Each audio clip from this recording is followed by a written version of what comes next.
This is the Cinematic Sound Radio Network. Welcome to this edition of What's the Score? Let me remind you, if you enjoyed today's podcast, please click the like button wherever you listen to this program. And if you'd like to support this and future programs, I encourage you to become a patron via patreon.com. There'll be details to follow in the middle of the program. We couldn't do the program without our patrons, so thank you. And enjoy today's wonderful podcast. Today's program made possible by patrons like you.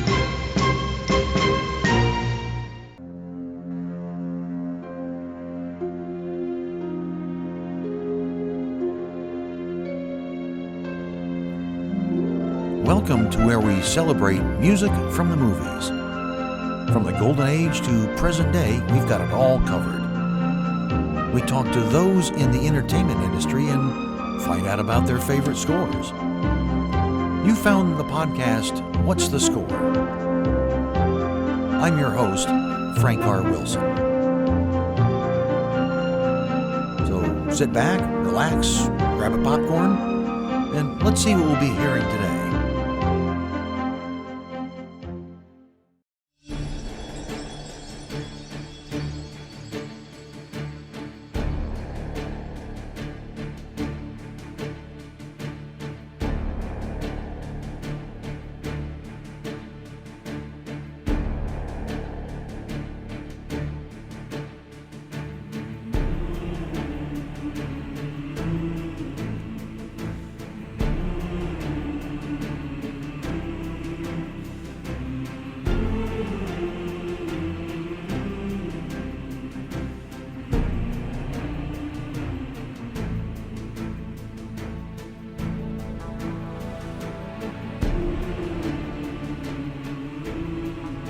Recognize that music?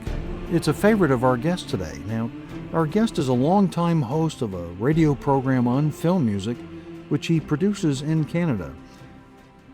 The show features not only film music, but also interviews with composers such as Howard Shore, John Powell, and Mark Snow, among many others. Visions in Sound is the name of the program, and it's also available online, and we'll talk about that as we move along with the program. Now, with over 25 years of experience behind the mic, talking about film music, I think he's the perfect guest for this program. In fact, I'm a little intimidated because he probably knows a heck of a lot more about it than I do. But we'll learn about that as we have our conversation. So I hope everybody, please join me in welcoming Rob Daniels to the program. Hi, Rob. Hey, Frank. Appreciate you being with us today. No, it's a pleasure to be here. Well, anyway, as my listeners know, Rob, I always like to find out a little bit more about the person we're talking to today on a personal level, about growing up and, family and things like that. So if you wouldn't mind, maybe just tell us a little bit about yourself. Well, let's see. I'll start at the beginning, I guess. Born in 1970, Pembroke, Ontario. My dad was just finishing his last bit in the Army, in the Canadian Army. Oh, okay. And my mom, we actually lived on the base at Petawawa in just near Ottawa in Canada. And I was born like in the hospital in Pembroke because they didn't have, they had the facilities on the Army base, but my mom was out of town, and actually took my sister to get her tonsils done. That was it. They didn't have those facilities on the base. Oh, wow. And so my mom went into labor when just as my sister got admitted. So I was born in the hospital in Pembroke. It wasn't very far outside of town. Yeah. From there, we lived in Ottawa for, at least for the first parts of my life, lived in Ottawa for 2 years. I have vague memories of Ottawa in those days. Though I do have my very first memory, which was my father and I watching the squirrels go across the power lines outside the balcony that was in the house. So that was a great memory. Then we moved to Kitchener, Ontario. It's about an hour outside of Toronto. Best known for the world's one of the world's largest Oktoberfests. Huh. Yeah, and so we moved in 72, and from there, like I said, I went to various school. We had kind of a musical household. My dad played. Well, my dad would spend an hour tuning his guitar, or my sister's guitar, and then about 5 minutes singing, and then he'd put the guitar down, and we'd go on. For my my sisters played various instruments. I can remember my one sister Bonnie playing the cello.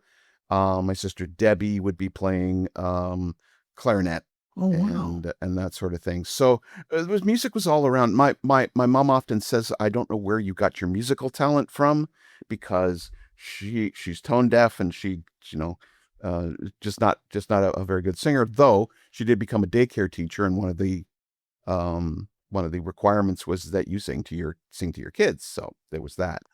I had I think my first musical experience had to have been this 15 key 6 chord Bontempi organ.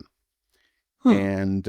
And I would sit at it, and at like maybe 7 or 8 years old, I would start hitting the keys, and my sister, I can't remember if it was my sister Bonnie or Debbie, that said to me, no, if you're going to sit there, you're going to learn. So what they did is they put and the keys were numbered, so you could follow along in this music book. Huh. So they put the music book in front of me. It was Silent Night. So the very first piece I ever learned to play was Silent Night on this Cool. Bontempi organ. And so yeah, from there, I would often I my when I would go shopping with my mom, especially around Christmas time, I'd often run off and go to the music section of the store. And in those days, the music section was often sold um, organs and early keyboards. So I would be in there, and I would be practicing all my Christmas carols Hmm. on the organs in the store. And I can't say this for certain, but I'm sure I turned a couple of sales of organs, because this little kid was playing the organ in the store. And it was one fingered. Sometimes it was two hands, but I'd be playing that, We Three Kings and Silent Night and that sort of thing. And then and in school I played the saxophone. I was played the tenor saxophone in school. Oh, okay. And didn't follow that up too much, but music, like I said, music has always been there. And I remember getting a Yamaha Portasound, a PSS 190 or whatever it was, and kind of um, following up a little bit of music there. Um, it was a lot of fun. I just remember having a lot of fun with that. It was I remember not necessarily writing songs, but I used it for a college interview. So I put some stuff that I would play on a tape, and took it in and played it for the admissions committee and that sort of thing. Um, School, I went to various schools. I wasn't like an A grade student. I was probably a pretty average. Had as I said, in high school I played the saxophone. After high school, I took a year off and applied for. Well, actually, in the meantime, sorry, forgot to mention this. Um, I started working at one of my loves was television and radio. And Mm-hmm. as a kid, I would do radio shows in my basement, and that sort of thing. And I would have, play music to tape, whereas cameras and phone cameras are no prevalent in when I was younger. In those days, yeah. Tape recorders were huge. Oh, yeah. And so I wish I still had the tapes, but I used to have hours and hours of tapes of my friends and I messing around, making little skits and radio shows. That is a shame that you don't. What, they just all got tossed, I guess, huh? What happened was, over time the tapes just degraded. There was Grand Prix was I remember the name of the cassette company, and there were these cheap little tapes that you would get for like 99 cents a pack, and you'd get 3 in a pack. And so I don't think they were meant to last very long. And so oftentimes I would go through you'd go through the tapes, and then the more you rewound and played them, they just kind of either would degrade or they would snap. So a lot of them got binned. A lot of them got pitched. Okay, so it's interesting. You and I share some things in common and some things not in common. One, I grew up in a military family as well, and I was born on a naval base that did have the facilities and whatnot. But the other thing we don't share in common is I know absolutely nothing about music. I can't read it, I can't play it, or anything like that. And so it's interesting to find out that you do have a background, I guess, if you will, in music and can play it. And I'm sure that's kind of helped you in your career as time has gone along, that you kind of understand how things work. Yeah, well, it's funny. I can kind of read music. I can't, I couldn't sight read. I couldn't sit there and play it. I do collect bits and pieces of sheet music, but I just use it. I look at it and I'm like, I couldn't read this, but I can kind of follow along if I'm really listening carefully. One thing I didn't mention was that later in my life, after college, and I'd worked in television for a number of years, and I switched to radio. I was at I'm at CKWR. I was at CKMS in Waterloo here, and or Kitchener and Waterloo. They're kind of the same area. Yeah. And so I was at CKMS for a bit, and I don't know if you want me to go into the whole sordid history of that. Well, but yeah, we'll probably get into that in a moment. That'll, in fact, probably lead up to my next question. But given that we are trying to play some music during our conversation today, I thought Sure. we'd go ahead and get started with that. I must say, you've chosen a lot of things I'm not familiar with at all, whether they be the composers or actually the films, which, by the way, is a good thing. I'm glad to learn about new composers and new films and whatnot. The first thing I thought we would play, I think it's called, what is it? Conquest of Paradise. Yeah. And the film is 1492, and I know the composer Vangelis. I've liked some of his work. I'm not familiar with this one, but tell us a little bit about why you wanted to choose that to be amongst one of your favorites today. Okay. Well, okay. This goes back to when I was living with my parents. I was probably in my not late 20s, early 20s.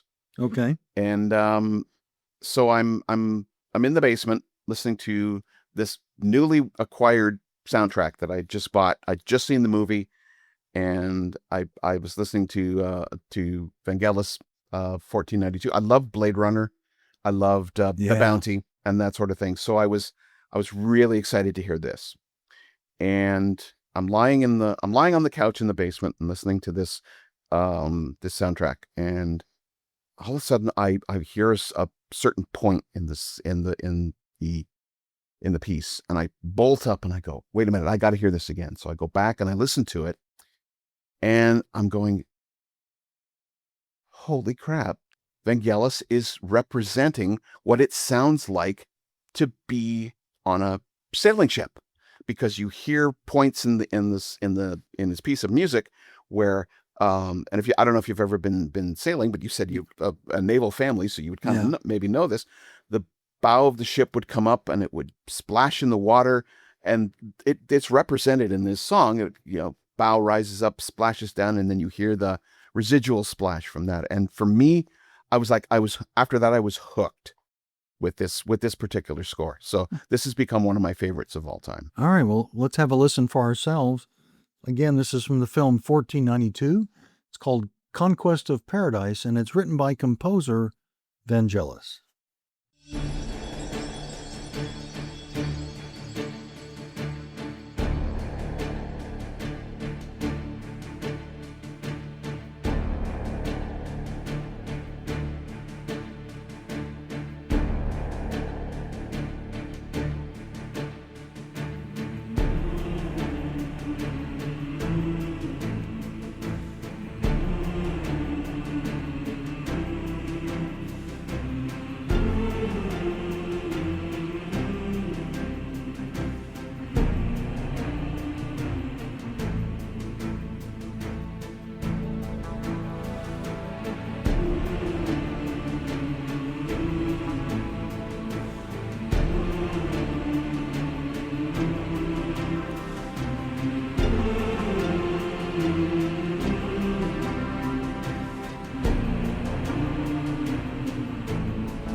You alluded to it a little bit, but so what was it that kind of got you attracted to trying to start a career in radio?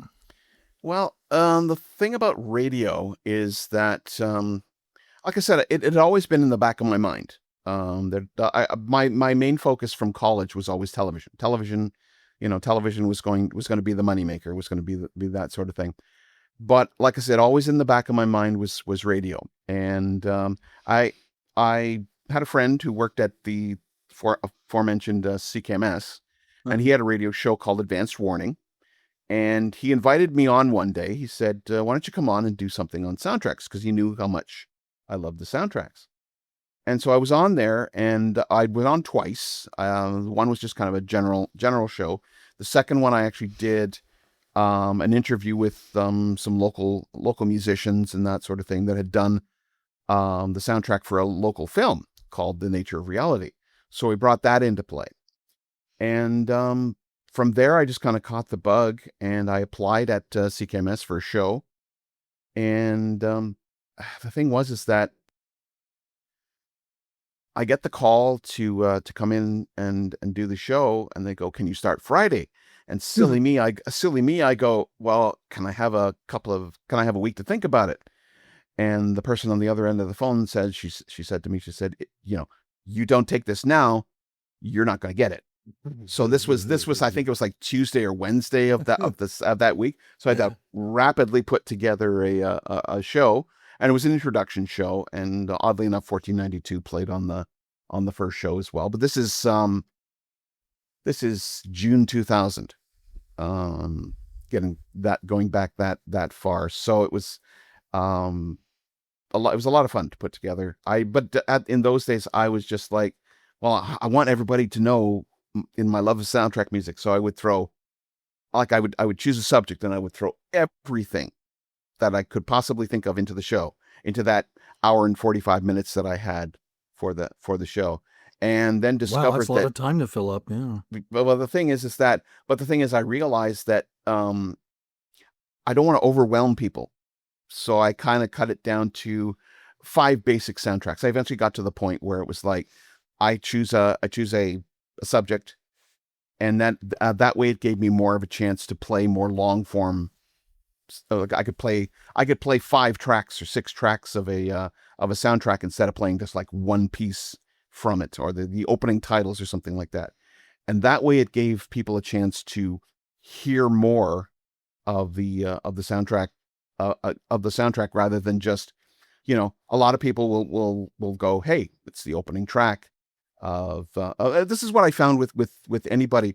I'll use the example of Bill Conti. He came to town here in Kitchener to conduct our KW Symphony, and I had arranged an interview with him, and also the local radio station, another commercial radio station, because I was CKMS was a campus and community radio station, and Okay. CKWR is also a community radio station, so they work a little bit differently.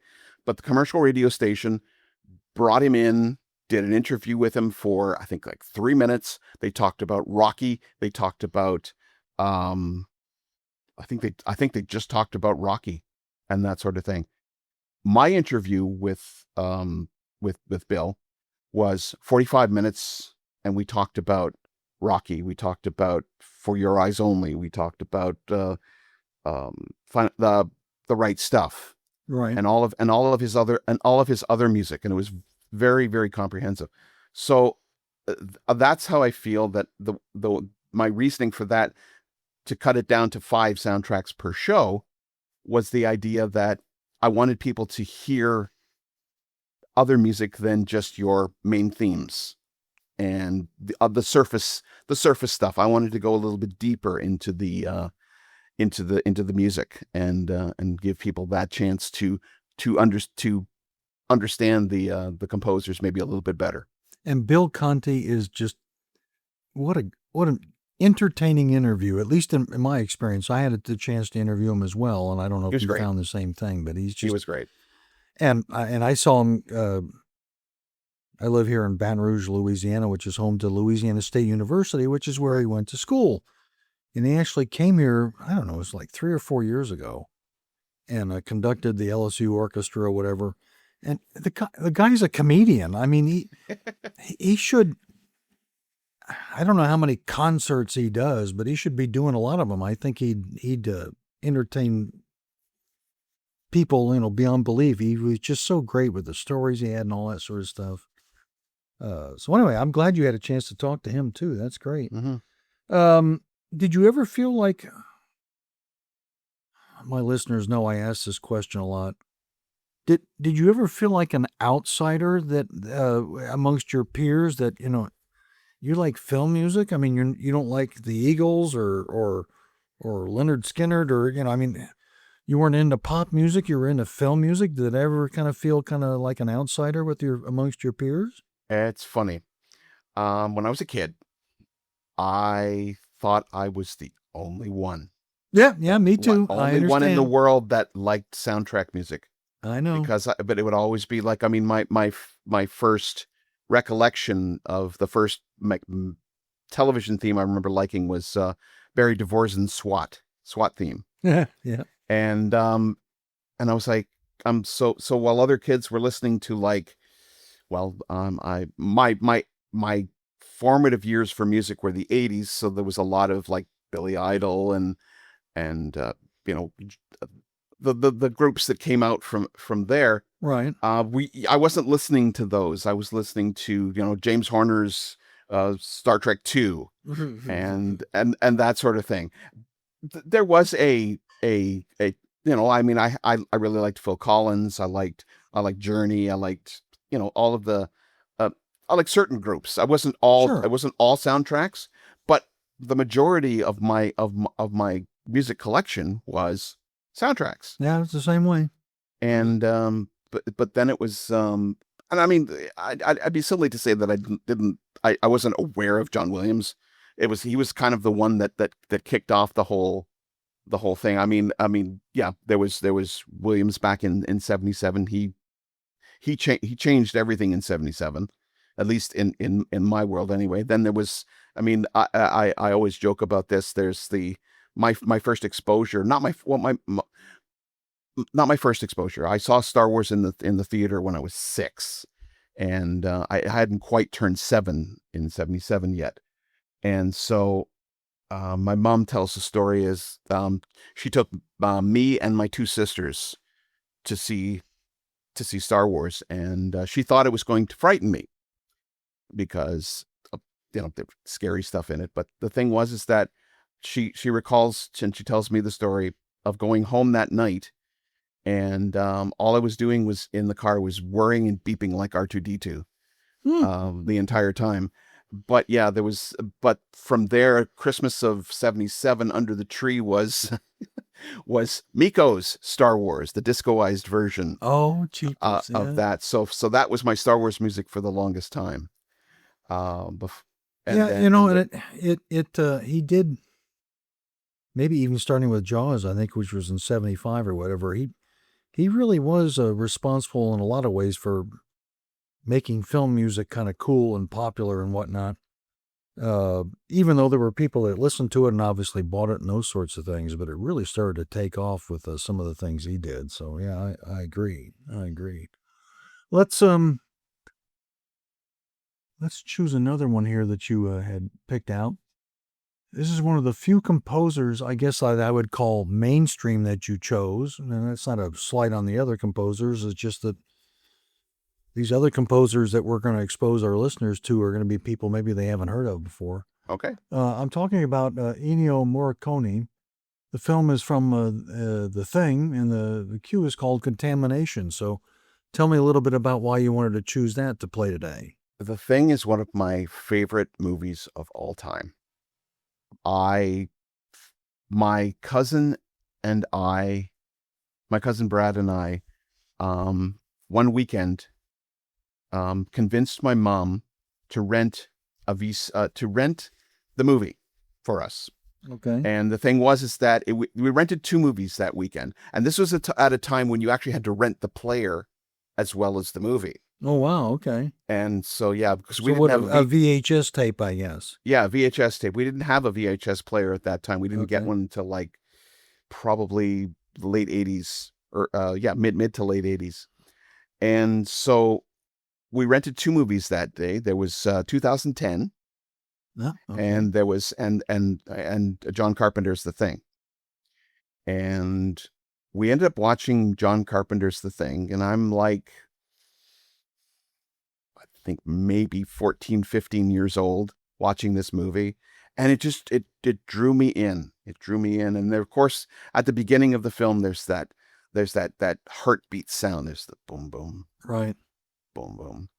Well, I very easily could have chosen that track, but I'll jump ahead to about, I think, when Quartet Records re-released the remastered John Carpenter's Thing just like a couple of years ago. And I was playing it and listening to it, and I go, well, I'm going to go off to the kitchen and grab a drink. So I go off to the kitchen and grab a drink, and this particular track comes on called Contamination. And I'm kind of listening to it in the background, but at the same time as I'm out in the kitchen getting my drink, I'm feeling a little unsettled. I'm as if somebody is in the apartment.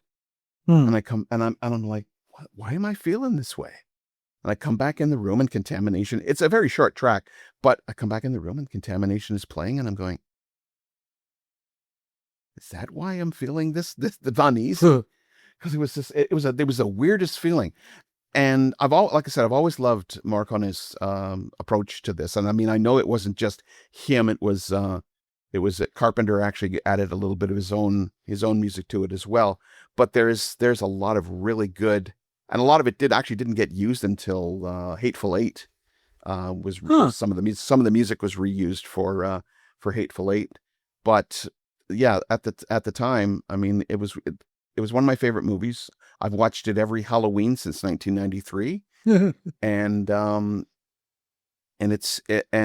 the score just it's not an in your face score.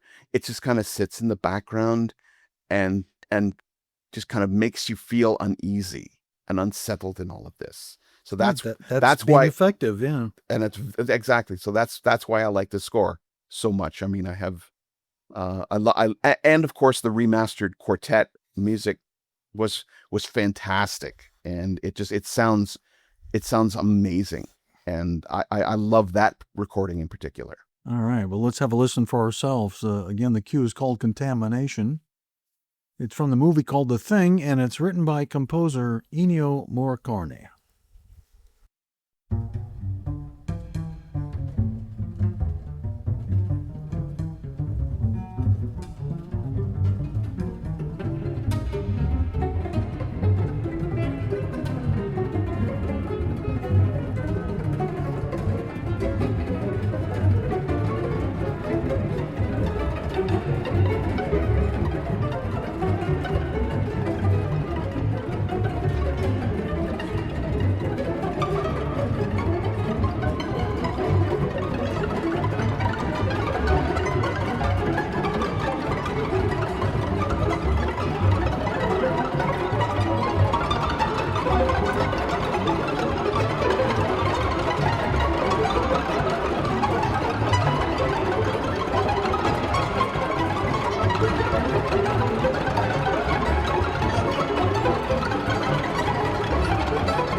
Since you've been a fan for so many years, and I don't know how to phrase this question, but because you've got so much experience with it, I thought I'd ask it. Do you think, I mean, has film music gotten better over time, or is it, basically just the same as it's always been, or has it gotten worse, or just what are your kind of thoughts about the evolution, I guess, maybe of film music? Well, in a lot of cases, you're looking at ebbs and flows. So, I mean, a lot of people in the early 70s were like, this is everything's going electronic, or everything's going this weird route. I mean, even Jerry Goldsmith added some electronics to his scores. He experimented a lot. Yeah. Yeah. So I'm thinking Logan's Run and that sort of thing, which is the film just before Star Wars. And then John Williams comes in and he brings back the Kornegoldian feeling to film music. And some then funk, yeah. everybody after that, I mean, I would do numerous interviews with various composers. The one I can think of is video game composer George Olge. And he would say, yeah, Star Wars was a huge influence on my game score to Wing Commander. And he would say, yeah, so I started with that galaxy far, far away, and you go from there. But yeah, I've heard that more than anything. More recently, getting into, I've heard a lot of people say that modern film music isn't all that good. But you see, the thing is that you have, much like you would have to do in the 70s, you'd have to say, you have to kind of work out or find your, the specific soundtracks that are, you have to seek them out. And sometimes you do that when you're looking for soundtrack composers. I mean, a lot of people dump on Hans Zimmer and that sort of thing. And it's unfair. He does in a lot of his scores are really, really good.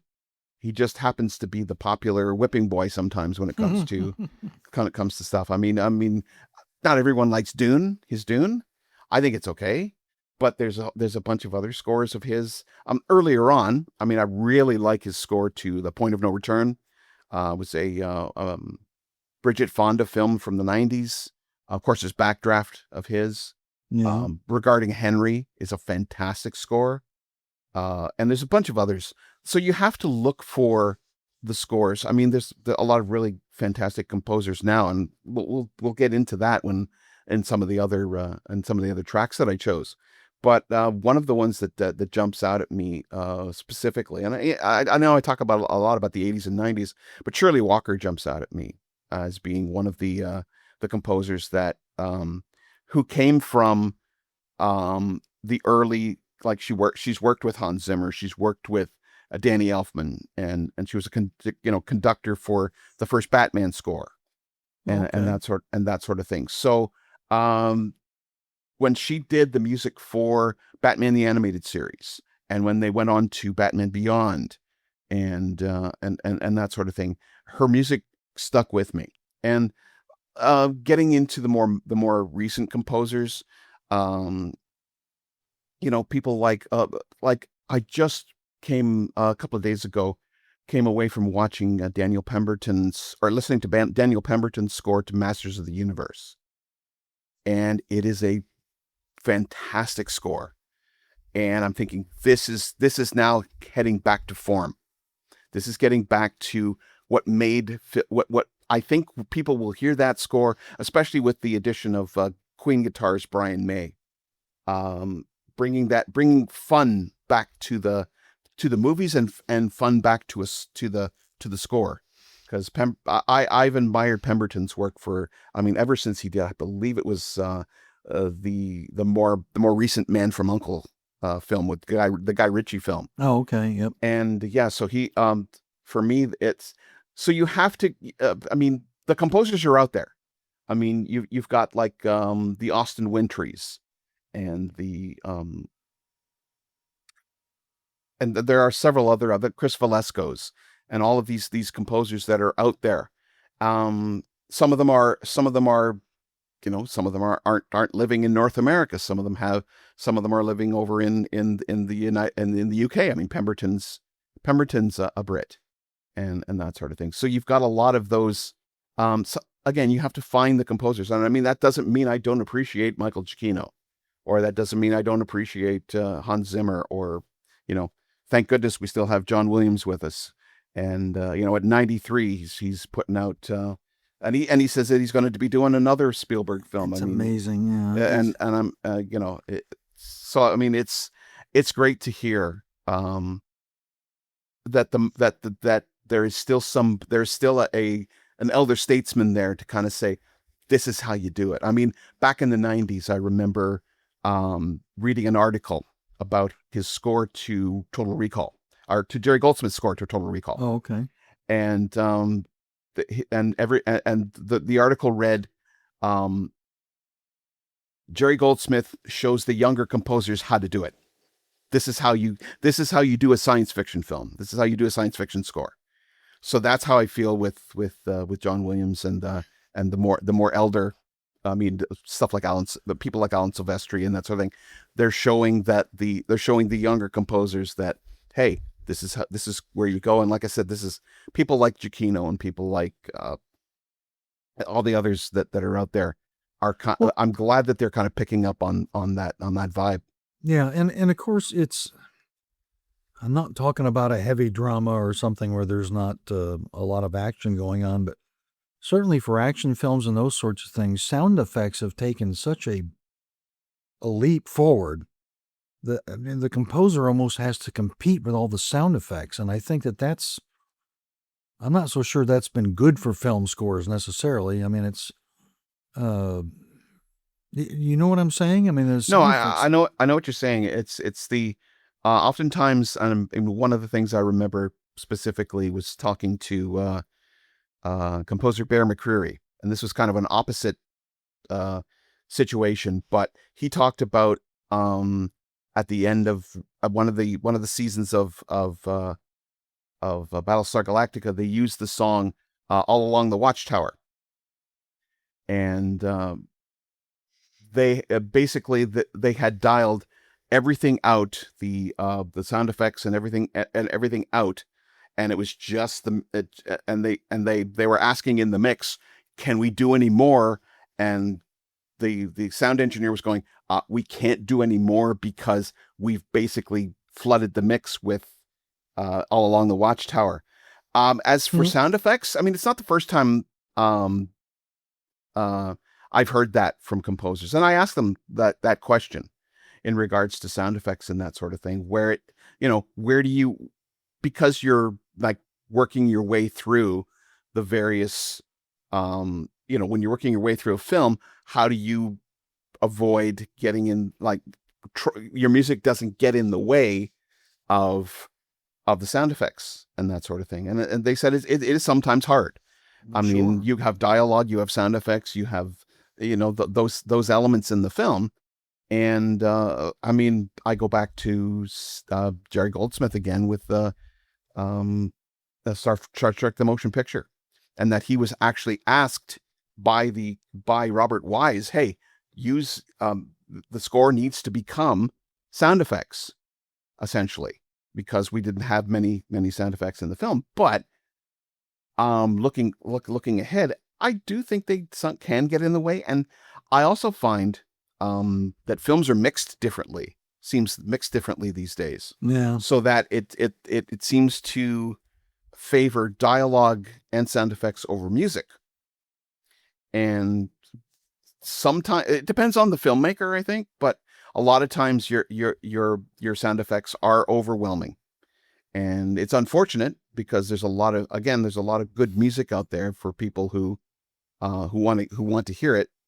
But sometimes it does get buried in the mix of sound effects. I think of one of the more, I mean, here I am saying recent cues from Alan Silvestri's Avengers Endgame, and it's the cue where the track where they come out of the well, for lack of a better word, the wormholes, and on your left, that sort of thing, and they play the fully realized Avengers theme. And if you're in the theater, you're hearing all of the I credit this a lot to Alan Silvestri's work. It almost seemed as like whoever edited the film realized that this was a huge moment, and they dropped out the pretty much everything, and the huge statement of Silvestri's Avengers theme comes in. And so again, I think it depends on who's editing the films and who's directing these films as to how important sound and music work. It's changed over the years. Yeah. Okay. Well, you mentioned, I'm going to go ahead and play this. You mentioned the composer Shirley Walker. A cue that you had chosen was a Birth of Batman.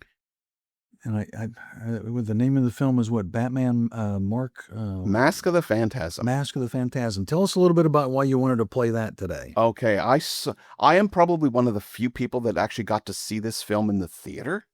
Up until a certain point, it had been essentially meant as a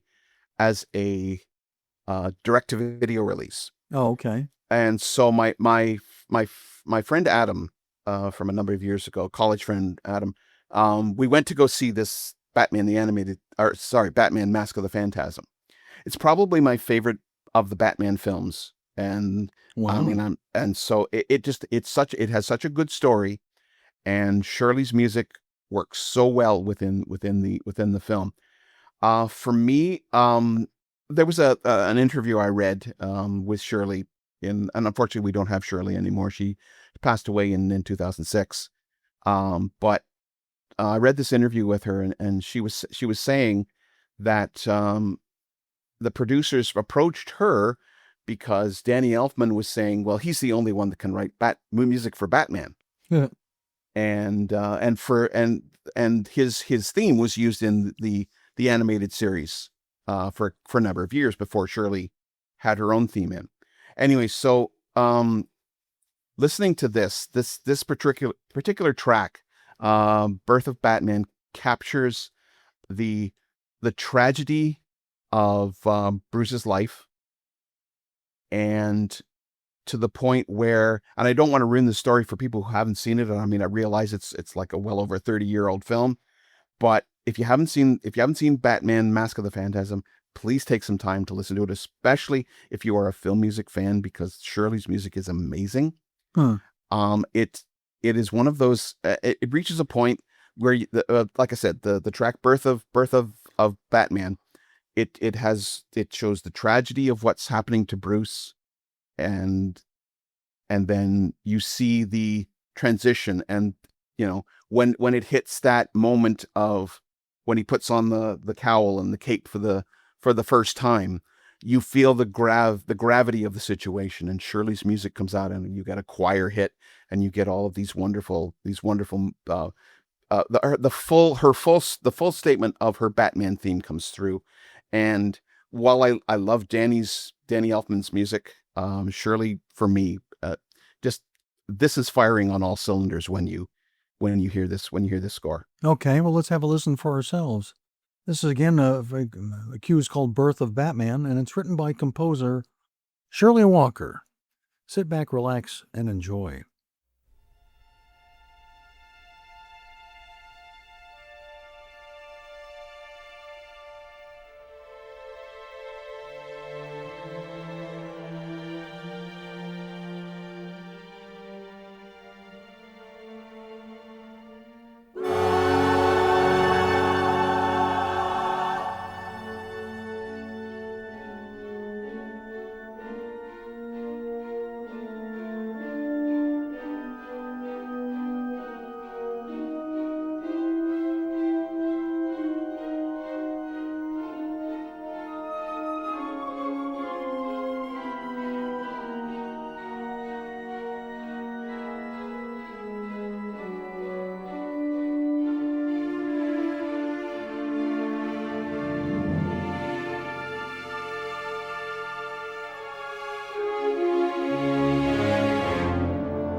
bringing you the very best music for film, TV, and video games.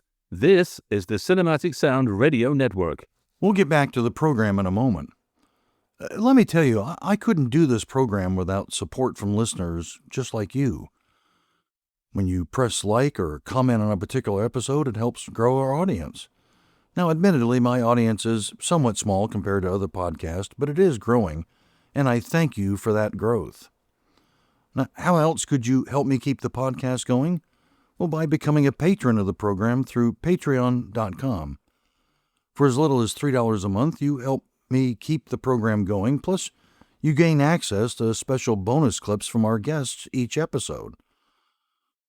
By being a patron, you could also end up being a featured guest on future episodes. So please consider becoming a patron by visiting patreon.com/whatsthescore. That's patreon.com/whatsthescore, and what's the score is all one word. Your support is valued and appreciated. Please go to patreon.com and support us today. Thank you.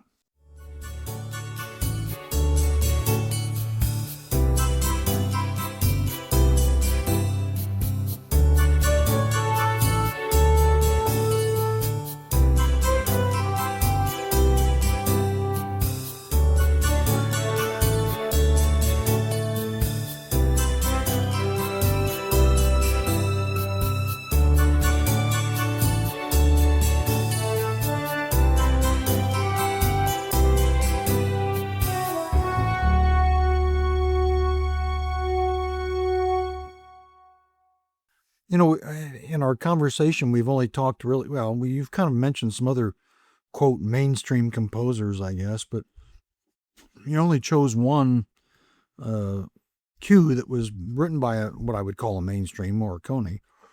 Are there other mainstream composers that you particularly like? I mean, I know you've mentioned a couple of them, but maybe it's worth repeating.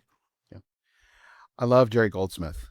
I absolutely love Jerry Goldsmith. I'm with you on that. His music spoke to me, I think, even before, like in the 70s when I heard Star Wars, it was John Williams. It was always John Williams. Then I heard, what was the score of his? I remember hearing his music to Logan's Run, and being absolutely fascinated with how he could go from electronics to symphonic. And for me, it was brilliant. But for me, the score that cinched it for me was 1992's Medicine Man.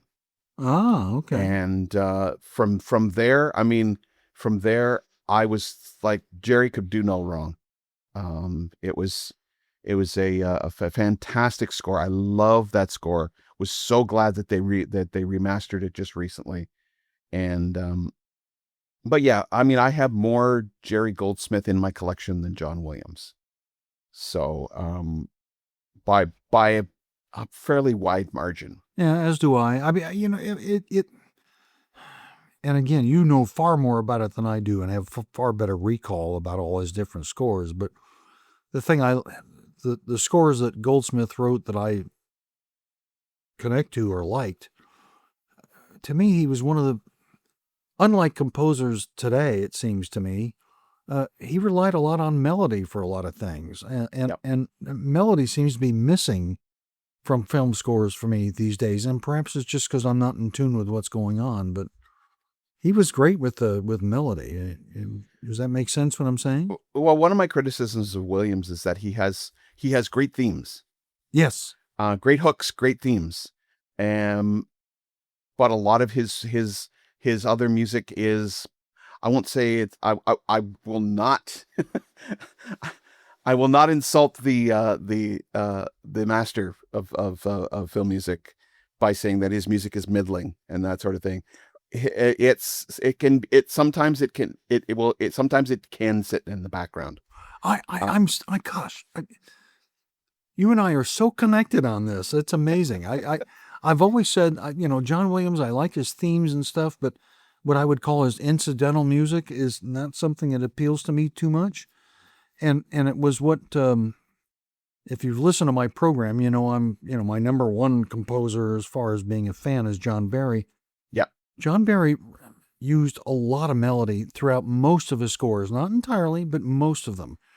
And although he said that a lot of times action films required what he called cuey music. Yeah. And but even his cuey music I thought was really good, but some of these other composers, and John Williams is one of them, I thought he wrote a lot of cuey music that just, it didn't hit the mark for me. But the themes, you're right, were just terrific. Yeah. Does that make sense? It makes perfect sense. It's the hooks that get you. Right. But for me, it was the other music from Goldsmith. And you mentioned Barry, and probably one of my favorite scores of his is The Chase. Ah. And for me, I mean, I love his Bond work. Right. But the Chase it struck me in such a way that you talk about that cuey type music. I don't detect any of that in The Chase. It's just it works from beginning to end. But getting back to Goldsmith, for me, I mean, yeah, the track that I think probably sticks most with me over the years is the Enterprise track from Motion Picture. Ah. I mean, there are others. There's a set of music I just recently discovered, the Ballad of Cable Hogue.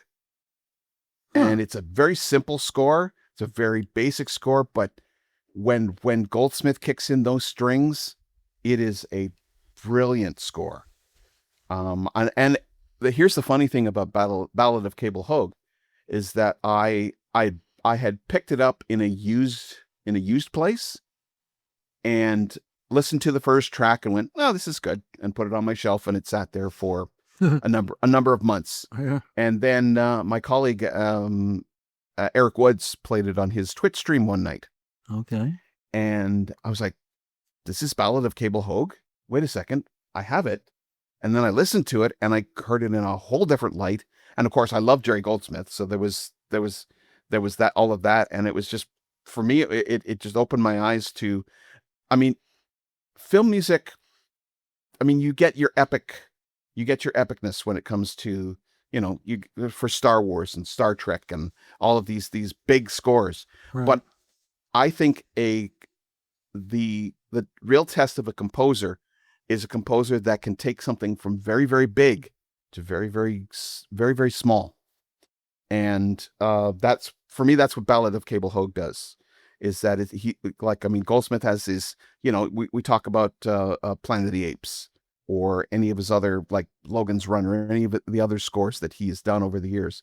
But when I listened to Ballad of Cable Hogue, I said, this is a master at work, and having a hell of a lot of fun doing it. Yeah. And that's the feeling I also get from Medicine Man as well. I must tell you, I mean, you're piquing my curiosity. You're talking about scores that I don't really know much about, or I'm not even sure I've heard them. And now you're wanting me to revisit these films and these scores, because there's so many gems I know that are out there that that many of us, for whatever reason, maybe haven't heard. So that's great description. And yeah, I Barry's at the top of my list, and then Goldsmith's second, and then probably Williams might be third. But yeah, everybody's got an opinion, and so it's just my own personal opinion. But that's, gosh, I can't.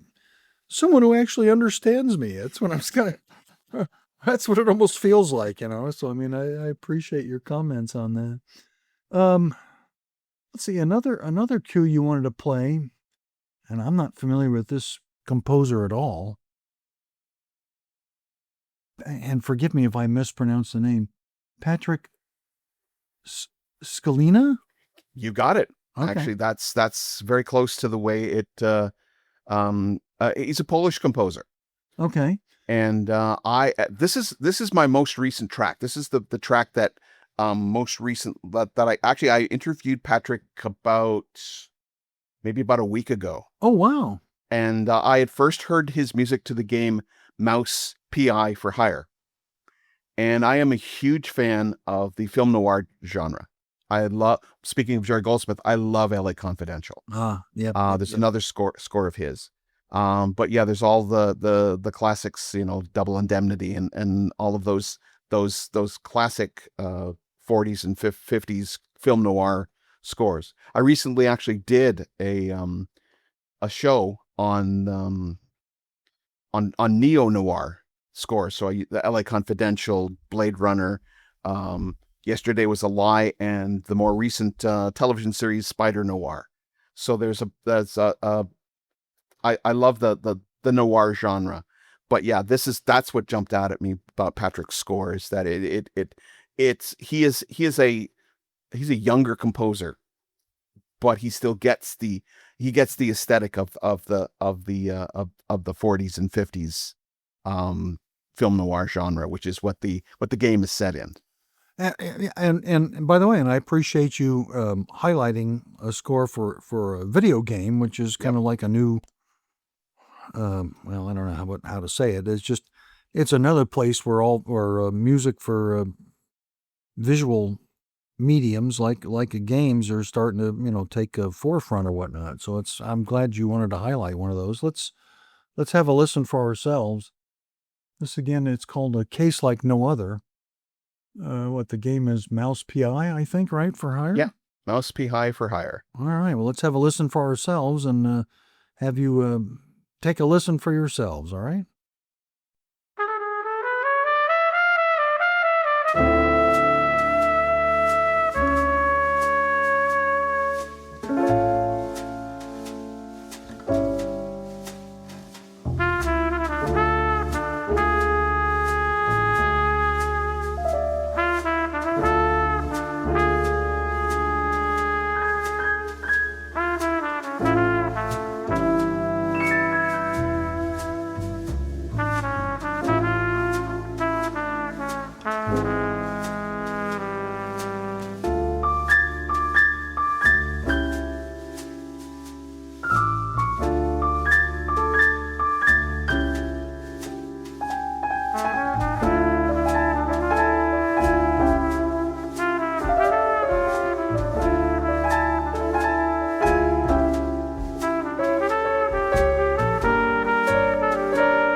You've probably already talked about this, but I'm going to ask it anyway because you seem to be really in tune with this sort of thing. What are there certain scores you think that were for lack of a better way of saying it, a perfect marriage between film and score? Are there certain ones that stand out to you? Does that make sense when I'm asking? No, immediately what jumped to mind for me was David Shire's score to 2010. Oh, wow. Because for me, the returning to that universe. I mean, we're talking the sequel to 2010, which in and of itself is insane when you think about it. But they actually did a sequel to 2001. Yeah. But the way Shire approached it, and apparently it was Tony Banks, I think, for the keyboardist from Genesis, was originally supposed to do the score for that. So when I hear Shire's score, for me, it has this tendency to be really, it just seems to fit for me. And what he doesn't do is that there is the 2001 theme, and I'm not going to try to say the German because I can't. But it's I'll call it the 2001 theme. It's very sparingly used, and it for me the 2010 fits the David Shire score, the electronic score. You hear the blaster beam, which is the instrument that was used in like the Black Hole and Star Trek: The Motion Picture and many other films. But you hear that in here as well, and it just seems to fit. For me, it's a great marriage of film and score. And another example I would have to say is Jerry Goldsmith's Planet of the Apes. I love the way that and often I often say this, is that with Planet of the Apes, it's not what you hear, it's what you don't hear. And so there are like long stretches of silence, but when Goldsmith's score comes in, it's at a poignant moment, and for me it works perfectly. And because Goldsmith was such an experimenter and such a kind of a mad scientist, we'll say, he some of the stuff that he did, the hunt cue with that the conch horn, I believe, is what he ended up using, and the different drums and that sort of thing, it works so well. And I mean, those are just two examples that I can think of that are just jumping out at me as scores that would be, perfect marriages of film and score. Oh, gosh, you and I were separated at birth. I mean, it your comment about silence. I mean, when I, again, personal opinion, it seems to me that, I'll see that a film has a score that's like an hour and 45 minutes long for a 2-hour movie, and I'm thinking, what? Why? I mean, a lot of times silence is more powerful than anything else. So let the action or what's going on the screen, carry it, as opposed to trying to, overpower it with music. And so I agree with you. I mean, a lot of times and I don't know if it's the composer's choice to say, you know what, we're gonna stay silent here, or it's the director, or maybe it's the both of them. But to me, that can be just as powerful as a piece of music. Does that make sense what I'm saying? Makes perfect sense, because one of the questions I would often ask composers is that, do you use silence as a composing tool? And a lot of them will say, well, I don't get paid to write nothing. but yes, one of the greatest examples I would say of this is there is a Harry Gregson Williams score to Kingdom of Heaven. It's a Ridley Scott film that came out, I think it was early 2000s. I think it was just after he did Gladiator. It was one of his big films after Gladiator. And there is a moment in the film, and I asked Harry Gregson Williams this. I asked him, I said, was there a point where the scene is the main character visits the place where Jesus was crucified. He visits that mountain. Okay. And that could have been very easily overscored. And Harry said to me, he said one of the things I did was there were two things. There were two schools of thought. He says I could have like overdid it with the music, but we decided to go with silence. And with that scene in the film where Orlando Bloom, who's the knight character, standing there, and the sound effects drop out, the music drops out, and it's just this silence, this, and I mean noticeable silence in the film. Like, it's just where all the sound just drops out, and it is a beautiful moment, a poignant moment, that did not have to be scored at all. Yeah. And for me, that when people like yourself ask about, composers not using silence, that is a perfect example. Yeah, I mean, again, because I'm a John Barry fan and James Bond and whatnot, especially during the early films, if you watch them, you'd be surprised how often there was like a big fight scene or something that had a lot of action, and there's no music. Exactly. And because it didn't necessarily need music, but yet there were other scenes that maybe weren't didn't have all that much action or activity going on, and the music is what enhances it. So so I understand that. Yeah. Another cue you wanted to highlight was let's see here. It's called The Monument, written by Michael Yes. Z. Michael Lamb Michael from a Land, film yes. called The Dig. Tell us a little bit about why you wanted to choose that to play today. Okay, it's actually the video game The Dig. I Okay. I chose a couple of video game scores because it as you mentioned, video games is kind of this hardly a new medium, but a kind of a medium that doesn't get the respect it sometimes deserves. Yeah, I agree. Yeah. This is a game from 1995. Oh, wow. And the score done by Michael Land. He used a very early synthesizer that he programmed a lot of Wagner cues or Wagner pieces into. So you hear a lot of those tonalities in there, for lack of a better word. The entire score is brilliant. It is a very soothing score. It is a very I would often use it to in the evenings when if I couldn't sleep, I would put on the Dig soundtrack, and if I made it through the first cue, it was going to be a bad night. But generally, I would fall asleep. The first track is 9 minutes. The track we did choose, or the track I did choose, is a little shorter. But it's such a brilliant marriage of the electronics and the symphonic that it works so well.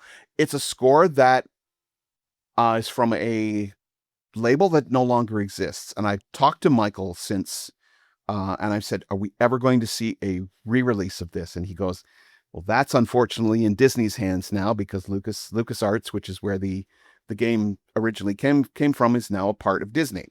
So unfortunately, we may not see this game score ever see the light of day again.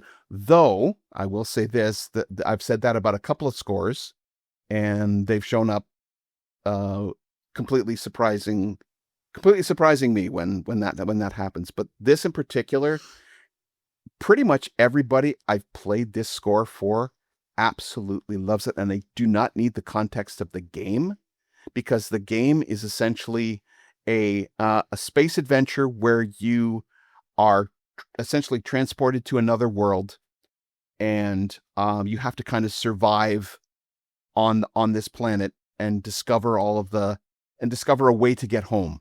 And in the meantime, you find all of these other little things that go on, the other little things that go on in the game. If you want to hear it, there is the entire score. There is a YouTube channel by the name of Conversations with Curtis, and he put the entire score on his channel.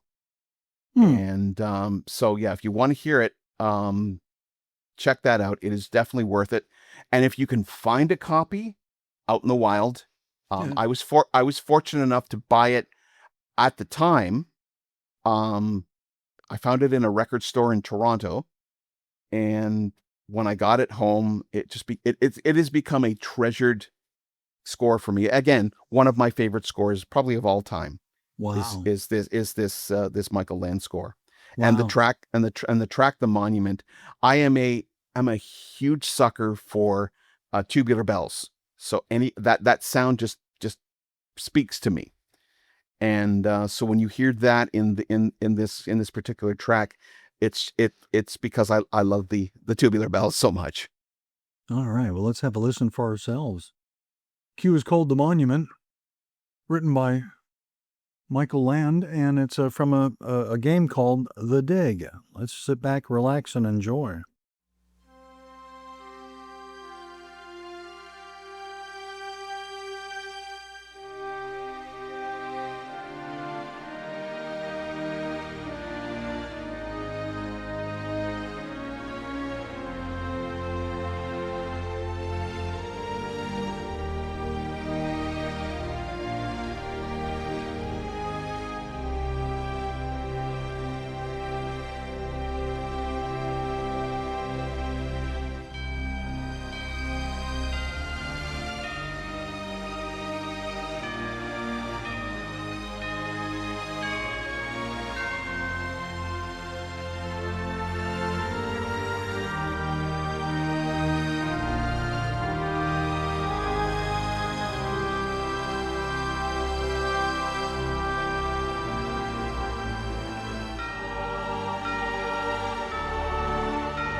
I can't tell you how much I've enjoyed our conversation. Now, I'm kind of curious that for people that don't live in Canada and maybe don't pick up your radio station, there is a way that they can actually hear your program, I think on the internet, right? Tell me a little bit about how people connect to you on that. Well, I do have my website. That's visionsinsound.ca. And the show usually goes up just after I'm finished at, I do my show 12 to 2 a.m. on Saturday mornings, Eastern time. Oh, wow. And so the show usually goes up on the website shortly after that. And I have shows from almost the beginning of the show. So way back in 2000, right up to the show this week kind of thing. So you do have them archived, I guess, is another Yes, way I of do. saying I it. do. Okay. I do have them archived. Yes. So you will be able to listen to kind of my evolution through that. Yes, you can hear me on my website. That's where the full shows. I also do a YouTube video pretty much every week, and I feature. I've been on a kind of a Star Trek kick lately, but I've been featuring scores because it's the 60th anniversary. Yeah. When we're recording this, and so one of the things I wanted to do was feature scores from Star Trek episodes that are, I featured them the scores from a Mock Time, or from what was some of the an Enterprise episode, Through a Mirror Darkly, and that sort of thing. So different composers, different shows, and I recently did Star Trek 4 and that sort of thing, the Leonard Rosenman score. So I mean, you can find me on my YouTube channel. Just put in Visions in Sound into the search engine. You'll be able to find me that way, no problem. All right. And any kind of a social media presence as well, or the? Yeah, I am on Good Pods, downloadable app for your phone or other type devices. I'm also on Facebook. I'm on Twitter. X, they call it X now. Okay. X now. At Visions Sound. I'm also on Blue Sky.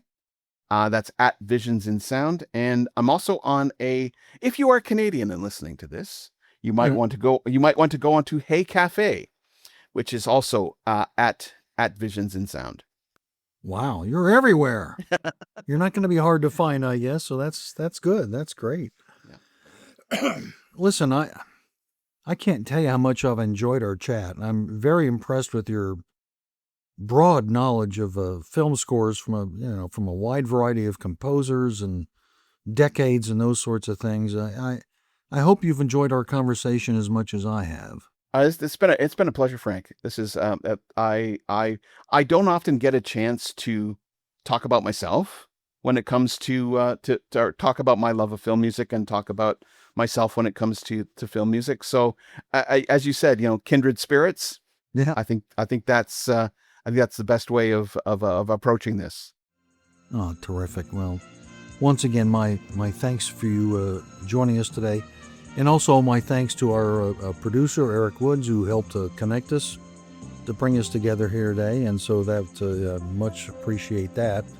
I also want to thank, obviously, all our listeners who tune into the program, as well as those who subscribe on Patreon to support the program that way. My sincere thanks to all of you for that. We're going to have a little bit of a bonus clip with Rob on Patreon for those who are patrons. And so I hope you guys take advantage of that and hear a little bit more about some of the music that he wanted to share with you today. So anyway, with that, there's not much else for me to say other than this, that my name is Frank R. Wilson. My time's up. I thank you for yours. Thanks for listening to What's the Score?